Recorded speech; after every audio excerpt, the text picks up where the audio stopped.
We're going to talk about the simple act of writing and how it can become this incredibly powerful tool for your well-being, especially for women. Let's dig into the science behind the blank page. All right, let's start with a reality check. The data is pretty stark.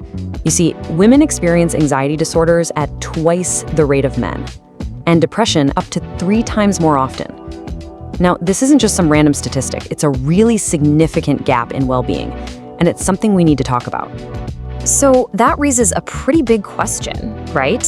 Faced with all these challenges, what if one of the most powerful tools for healing was, well, something you already have in your hands? Okay, so let's get into the why behind those numbers. We're talking about a kind of hidden weight here, a set of unique stressors that so many women have to navigate day in and day out. Yeah, these differences don't just happen randomly. They're actually rooted in this really complex mix of things. Sociocultural pressures, caregiving roles, that constant push for perfectionism, and unfortunately, higher rates of trauma. And this is where journaling comes in. It gives you a way to start untangling and processing these really real challenges. So what's actually happening inside your brain when you put pen to paper? Because, this is way more than just venting. It's a really deep cognitive process that has actual measurable effects. Think about it like this. When we're stressed out, our thoughts can feel like total chaos, right? Just a jumbled mess. Well, the act of writing actually forces your brain to take that mess and build a story, a narrative. It literally transforms that emotional chaos into something coherent, something organized, that you can finally start to make sense of. Okay, so here's a really cool piece of the science behind this. It's called affect labeling.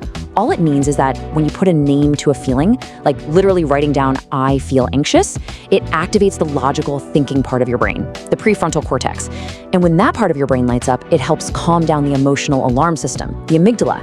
It's like you're literally turning down the volume on your own distress. How cool is that? All right, so this science isn't just some abstract theory. It translates into real, concrete things you can do. So let's build out your journaling toolkit with a few techniques you can literally start using tonight. First step in the toolkit, gratitude journaling. This one is all about actively cultivating more joy in your life. And the research is clear, this simple little practice can be incredibly effective for boosting happiness and just your overall satisfaction with life. So how do you do it? Well, the method is super simple but really powerful. First, you've got to be specific. Don't just write, "my family." Instead, try something like, "the way my daughter laughed today." Second, get into the why. Why are you grateful, and how did it make you feel? That's what really deepens the positive emotion. And here's an interesting tip. Research actually suggests that doing this just a few times a week is even more effective than doing it every single day. So the goal here is consistency, not perfection. Okay, next up. This one is a powerful antidote to that harsh inner critic. And so many of us have one of those. It's called self-compassion journaling, and it's all about building genuine self-acceptance. The real magic of this technique is a simple shift in perspective. So instead of beating yourself up over something, you consciously decide to write to yourself from the perspective of a kind, supportive friend. You just acknowledge the pain without judging it and gently remind yourself that it is okay to be imperfect. I mean, that's a huge part of being human, right? And for our final technique in the toolkit, we're going to talk about building a bridge to the person you want to become.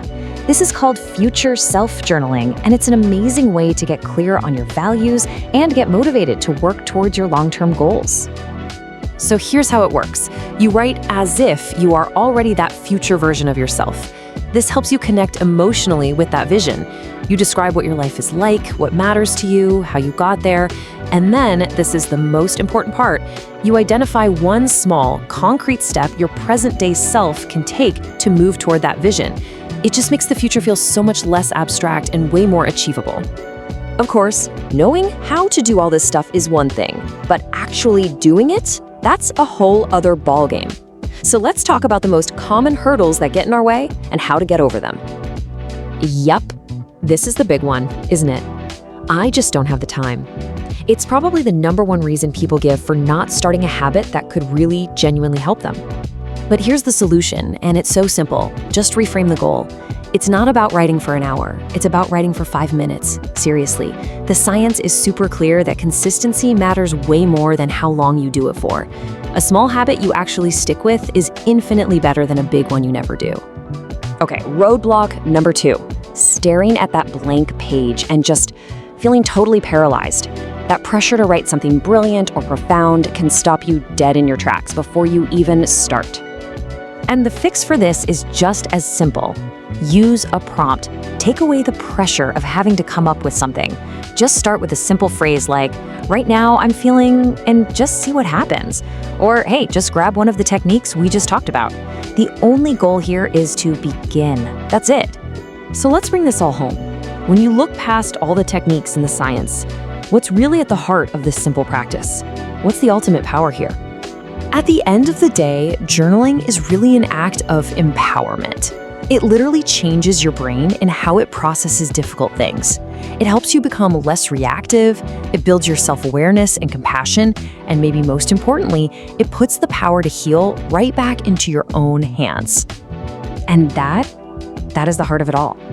I mean, we live in a world that so often demands perfection from us, but the journal, it offers this sacred, private space. It's permission to be fully human, to be imperfectly real, to show up exactly as you are, messy, complicated, all of it. So that leaves us with one final thought. In that quiet, private space of your own page, completely free from anyone else's judgment, what does your voice need to say?